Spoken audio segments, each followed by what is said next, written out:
Ukraine assured the West of a triumphant counteroffensive against Russia, yet this assurance faltered. The outcome was a significant debacle, confusing Western powers. Consequently, aid dwindled, and NATO officials even advocated conceding eastern territories to Russia. With diminishing options and waning Western support, Zelensky concedes defeat, humbly urging Ukrainians to embrace a life amidst ongoing conflict. Hi and welcome, I'm your host Vedika. Let's begin.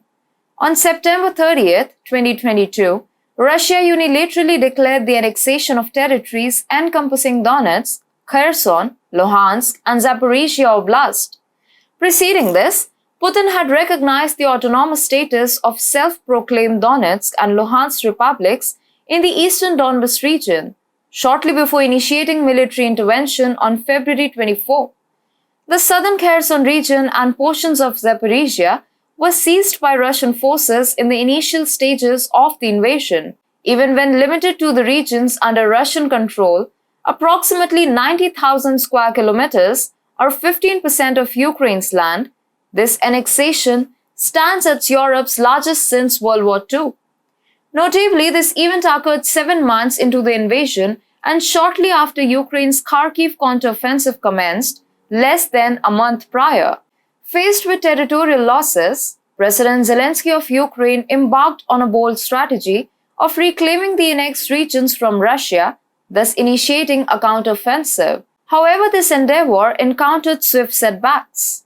The initial thrust of Ukrainian forces toward the southern front proved costly, resulting in substantial depletion of Western-supplied armor and notable casualties. In the early days of June, Ukrainian military units deployed tanks and armored vehicles to challenge Russian defenses in the Zaporizhia and Donetsk regions. Regrettably, the offensive faltered in Zaporizhia, evidenced by visual documentation showcasing the wreckage of German and American armored assets. Russian President Vladimir Putin publicly asserted the ineffectiveness of Ukraine's counteroffensive, emphasizing the sizable losses suffered by the Ukrainian military. Putin disclosed that Ukraine's tank losses exceeded 160, contrasting with Russia's 54. Furthermore, he contended that Ukraine troop losses greatly outnumbered Russia's, asserting Kiev's failure to make headway in any sector of the operation. This counteroffensive laid bare the vulnerabilities and inadequacies inherent in Kiev's military strategy, underscoring the formidable challenges Ukraine faces in its efforts to reverse territorial gains made by Russia. Observing the stagnation of Kiev's counteroffensive, Western powers initiated a withdrawal of support. Nations began expressing doubt regarding the provision of additional weaponry to Ukraine. Furthermore, statements emanating from NATO officials went as far as suggesting the relinquishment of Ukraine's eastern territories to Russia. During a notable debate, Stian Jensen, Chief of Staff to Secretary General Jens Stoltenberg, put forth a proposal that raised considerable attention. Jensen recommended that Ukraine contemplate surrendering its eastern regions in exchange for the coveted privilege of NATO membership. This proposition marked a distinct departure from NATO's previous stance as a steadfast ally that had consistently stood by Ukraine's side during the turbulent conflict.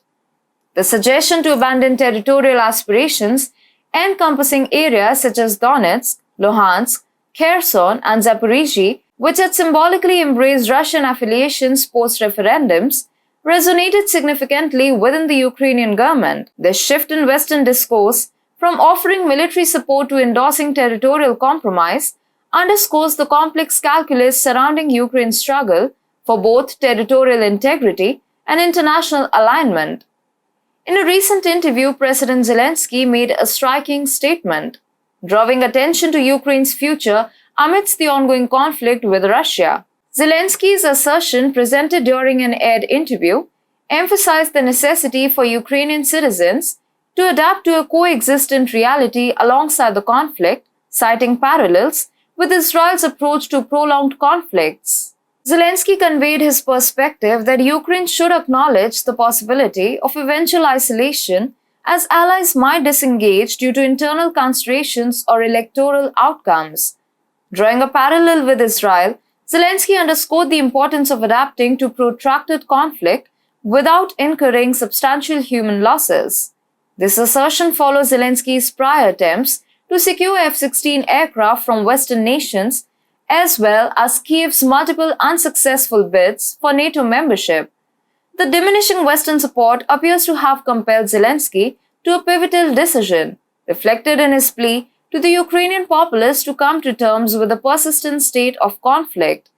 This pivot suggests a significant recalibration in Ukraine's strategic orientation from a previous pursuit of external military assistance and integration into Western security frameworks to a posture of self-reliance and resilience. Zelensky's statement underscores the multifaceted nature of Ukraine's geopolitical position and its nuanced considerations for maintaining stability and minimizing losses in the face of an enduring conflict with Russia. President Zelensky's call for Ukrainians to embrace coexistence amidst the ongoing conflict reflects a strategic shift towards self-reliance. The comparison with Israel's resilient strategy highlights the complexities of enduring conflicts.